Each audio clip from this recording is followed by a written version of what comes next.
John Fetterman is being angry and weird again and continues to remind us that he is an embarrassment and a disgrace. I'm Cameron Kasky from Bulwark. I'm joined today by my friend Adam Mockler. Let's take a look at what John Fetterman had to say to everyone today. Let's check it out. Did you get any clues on the floor about what time this might wrap? Oh my God! I just want to go home. I've already I've missed our entire trip to the beach. My family's going to be back before we that. So and again, I'm going to vote no. There's no drama. The votes are going to go. In fact, the only interesting votes are going to be on the margin, whether that's Collins or Johnson and those. But all the Democrats, we all know how that's going to go. And I don't think it's really helpful to put people here till when some ungodly hour. And again, thank you, sir. Appreciate your time. Lord have mercy. That was my first time seeing that, but what are your thoughts? Well, we know John Fetterman doesn't really love doing his job unless, of course, he is doing his job in service of specifically Israel. That seems to be the only time John Fetterman ever really enjoys being a senator, whether that means meetings with the local community, whether that means managing his own staff. Seems like unless doing what he can to service the state of Israel is involved, Fetterman doesn't really like what he's doing. But this has been an interesting story, John Fetterman, because you and I were already online, already looking at everything on Twitter, back when this guy was the fucking man. It was midterms 2022. He was running against Dr. fucking Oz, which, by the way, was kind of weird back then, but today, that would be just your average Trump administration appointee. But it was Dr. Oz who was nuts running against this guy who was kind of like a badass rebel wearing a hoodie, not giving a fuck. And the progressive world seems to really, really get hype about Fetterman. Do you remember Fettermania? Definitely, yeah. I saw that online. I knocked doors for him. As a matter of fact, I did so with Deja Fox, who's now running for Congress in Arizona. It goes to show what time will do for us. But things have really gone off the rails. In May 2025, New York Magazine report raised concerns about his mental health, detailing alleged erratic behavior and claiming he might be off his medication. Now, this comes with a lot of reports from people who have been part of his staff. And that's sort of what I want to get into today, is exploring the question, what the fuck happened to John Fetterman, especially since we just saw a war powers resolution in the Senate, which would limit Donald Trump's power to unconstitutionally do war. And while Rand Paul voted with the Democrats to limit Trump's power, one Democrat went along with Trump. One Democrat in the Senate said Donald Trump should be allowed to bomb whoever he wants. And it was Mr. Bombs himself, John Fetterman. Adam, what has it been like for you watching this guy go off the rails over the years? Yeah, I liked him a lot back in 2020 when he originally ran, but obviously the bar was low when his opponent was Dr. Oz. That was my first time seeing that clip of him today in the Senate.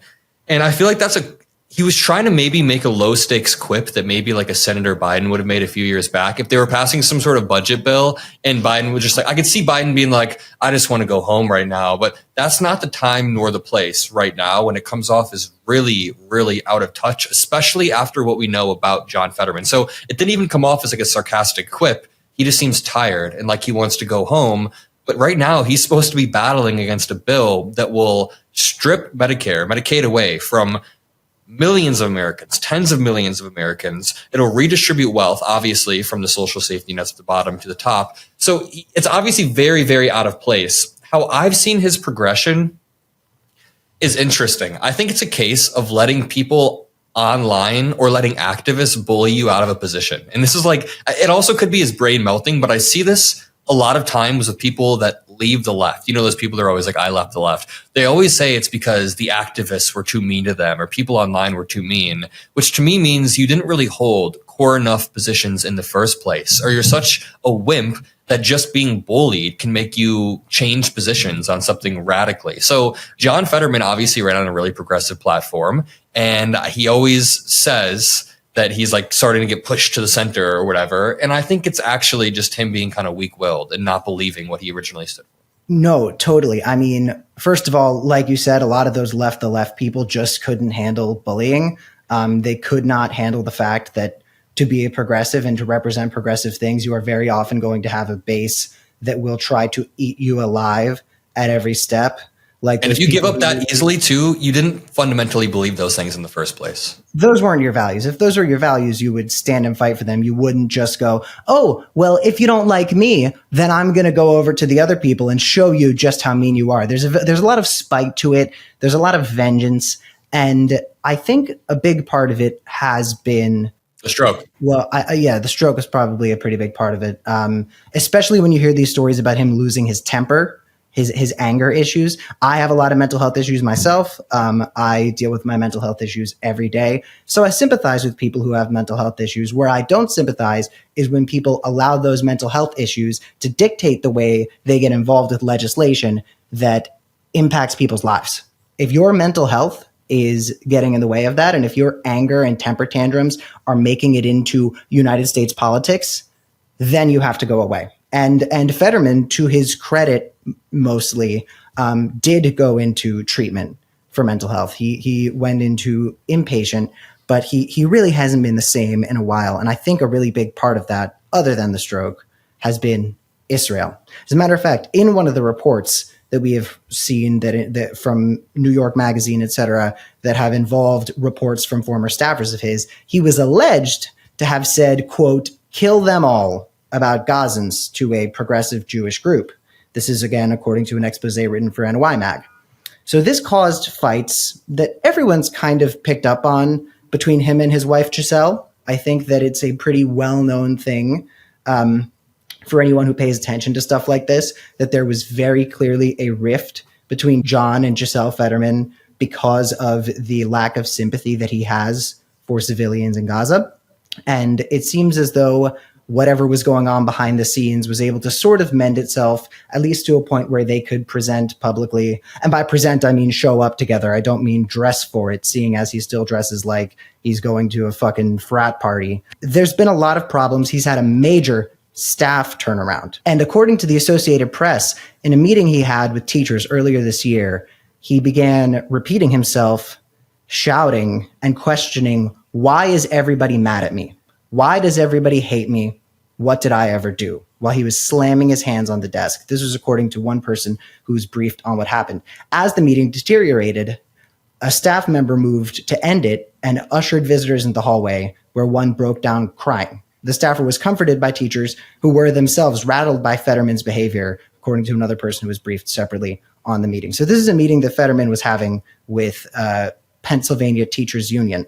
And it seems as though he was having the same sort of reaction emotionally that a toddler might have to a teacher, perhaps in a pre-K classroom. It's really scary and troublesome, and especially since a lot of these things that we're hearing are not from random people on Twitter. They are from people who have worked very closely with Fetterman. One of the key sources in the conversations that have been had between the press organizations that have reported on this about the fall of Fetterman is with Adam Gentleson, his former chief of staff, who's worried that John, quote, won't be with us for much longer. A year after Fetterman was released from his 6-week stay at Walter Reed, which itself took place months after he was hospitalized for the stroke, Gentleson, the former chief of staff, sent a 1,600-word email to the physician who had overseen Fetterman's inpatient care for depression. According to the letter, which contained the subject line, quote, concerns, Jefferson wanted to sound the alarm to the doctor about the senator's behavior. To quote Gentleson, we often see the kind of warning signs we've discussed. Conspiratorial thinking, megalomania. For example, he claims to be the most knowledgeable source on Israel and Gaza around, but sources are just never what he reads in the news. He declines most briefings and never reads memos. High highs and low lows, which, side note from Cam, relatable. Back to the email. Rambling, relatable. Repetitive and self-centered monologues, also relatable. And lying in ways that are painfully, awkwardly obvious to everyone in the room. This is what Fetterman's former chief of staff is saying of him. So it's sort of a complicated thing, which is like, what the fuck do we do with this guy? Because this is someone who not only has had a political crash out clearly related to the feedback he gets from progressives, especially in regards to Israel, but also like a severe mental health crisis. At what point should Democrats come out and call on this guy to resign? Yeah, earlier I threw out the word stroke and it sounded kind of tongue in cheek. It wasn't really meant that way. Like genuinely, I think it's a combination of a lot of this happening at once. We could vote him out when the time comes. I'm not sure when he's up for re-election. It should be soon, right? But we can vote him out when the time comes. So I just think we need a special kind of coalition building for somebody like John Fetterman. If he's going to go down like the Joe Manchin route and start voting along Republican lines randomly when he was voted in as a progressive, there needs to be consequences, whether that's him being primaried. I think a primary against him would be really, really solid. So this doesn't go into Republican hands. But yeah, I mean, that seems to be the only way. This guy needs a fucking intervention.